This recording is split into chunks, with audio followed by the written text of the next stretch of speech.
Hello दोस्तों, नमस्कार।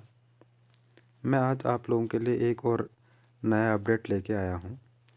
ये न्यूज़ ख़ास तौर पर उन लोगों के लिए है जिन्होंने बीएड एंट्रेंस एग्ज़ाम दिया है कुमाऊँ यूनिवर्सिटी का, कुमाऊँ विश्वविद्यालय नैनीताल का।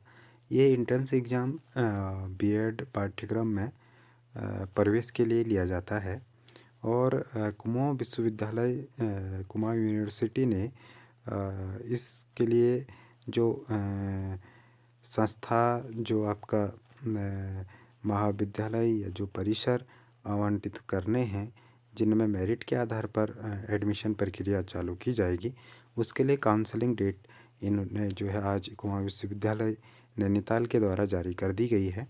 और गाइज ये जो काउंसलिंग डेट है ये 21/1/2022 से लेके 31/1/2022 तक रहेगी काउंसलिंग डेट। और आप जो कुमाऊँ विश्वविद्यालय नैनीताल की वेबसाइट है, ऑफिशियल वेबसाइट है www.kunainital.ac.in पर आप लॉगिन करके ये प्रक्रिया आप कर सकते हैं। काउंसलिंग से संबंधित प्रक्रिया आप कर सकते हैं। गाइज इसमें 2 चरण होंगे जो काउंसलिंग होगी, ऑनलाइन काउंसलिंग होगी। 2 स्टेप्स होंगे काउंसलिंग के लिए। जो पहला स्टेप होगा, जो प्रथम चरण होगा, उसमें काउंसलिंग फ़ी यानी कि काउंसलिंग के लिए जो फीस जमा करनी पड़ेगी वो करनी पड़ेगी। सबसे पहले ऑनलाइन, जैसे इसमें लिखा हुआ है प्रथम चरण में, देखिए आप, ऑनलाइन काउंसलिंग में प्रतिभाग करने हेतु 500 रुपये शुल्क ऑनलाइन माध्यम से जमा किया जाना होगा। शुल्क जमा करने के उपरांत ही अभ्यर्थी परिसर महाविद्यालय संस्थान का जो है वरीयता क्रम के आधार पर चयन कर पाएगा। सीधी सी बात ये है, या इनका कहने का मतलब ये है कि आप जब तक जो है आप फीस जमा नहीं करेंगे तब तक आप ऑनलाइन की प्रक्रिया में आगे जो है चयन जो ऑप्शन आपने चूज करने हैं, जो आपने काउंसलिंग की अगली प्रक्रिया करनी है, वो आप नहीं कर पाएंगे। इसके बाद द्वितीय चरण देखिए, स्टेप 2 देखिए, चॉइस फिलिंग्स। जो आप एडमिशन के लिए, जो बीएड पाठ्यक्रम के लिए आप जो कॉलेज, जो महाविद्यालय, जो संस्थान आप या जो परिसर आप चुनना चाहेंगे, उसके लिए आप चॉइस फिल करेंगे। चॉइस फिल के लिए गाइज आपको ये है कि अभ्यर्थियों को, इसमें लिखा गया है, अभ्यर्थियों को वरीयता क्रम में परिसर महाविद्यालय संस्थान का चयन करना होगा। अभ्यर्थियों को सचेत किया जाता है कि जो आप वरीयता क्रम भरेंगे, जो आप कॉलेज, संस्था, परिसर आप जो अगर उसको आप चयन करेंगे, उसको भली भांति चेक कर लें आपने कि ऑप्शन सही फिल किए हैं, अपनी जो चॉइस है सही फिल की है। उसको एक बार चेक करने का बाद ही आप लॉग कीजिए, सबमिट कीजिए। नहीं तो इसका जो है, इस पर आप अगर बाद में कोई चेंजेस करना चाहेंगे तो वो नहीं हो पाएगा। इसलिए सीधी यूनिवर्सिटी का ये कहना है कि आप जो है उनको भली भांति चेक कर लें कि आपने जो चॉइस फिल की हैं वो सही हो, क्योंकि उसमें बाद में चेंजेस नहीं हो पाएगा। इसलिए सबमिट या आपको लॉग करने से पहले उसको ये चेक कर लेना है कि आपने चॉइस सही भरी है। अब बात करते हैं गाइज योग्यता सूची, मेरिट लिस्ट कैसे बनेगी।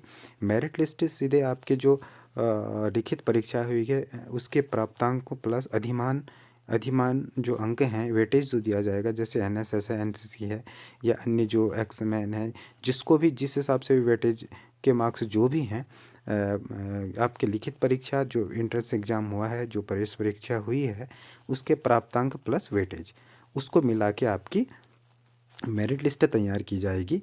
मेरिट लिस्ट में गाइज आपका क्या होगा, जो है उसको दोनों का योग करके आपकी मेरिट लिस्ट तय होगी। और वो जॉब आपको सीट आवंटित होने से पहले, यानी कि कॉलेज आवंटित होने से पहले ही मेरिट लिस्ट, कहने का मतलब वेबसाइट पे जो है वो कर दी जाएगी, अपलोड कर दी जाएगी। आप उसमें अपना मेरिट देख सकते हैं। और एक बात और गाइज, जो काउंसलिंग प्रक्रिया है, जो काउंसलिंग प्रक्रिया होनी है, इसमें वही व्यक्ति जो है काउंसलिंग में प्रतिभाग कर सकता है जिसने बीएड एंट्रेंस एग्ज़ाम की लिखित परीक्षा पास की हो। तो इसके बाद आप परिसर महाविद्यालय संस्थान का चयन करेंगे, अपने वरीयता क्रम में आप चॉइस देंगे और कॉलेज आवंटन कुछ इस तरह किया जाएगा। मेरिट के आधार पर कॉलेज आवंटित किए जाएंगे।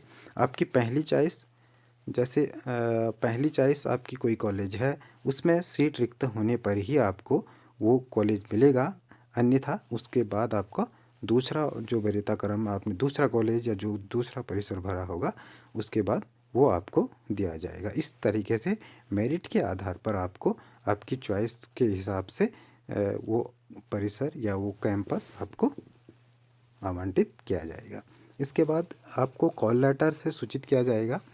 कोई पोस्ट के द्वारा या डाक द्वारा आपके पास कोई कॉल लेटर नहीं आएगा और आयोग ये कुमाऊं विश्वविद्यालय की वेबसाइट पर ही आपको जो है आपका जो है आवंटित की सूचना आपको कॉल लेटर यहीं आपको मिलेगा और किसी भी प्रकार से आपको डाक द्वारा या अन्य किसी माध्यम से आपको भेजा नहीं जाएगा। कहने का मतलब है कि ऑनलाइन ही आप अपना जो है कॉल लेटर देख सकते हैं।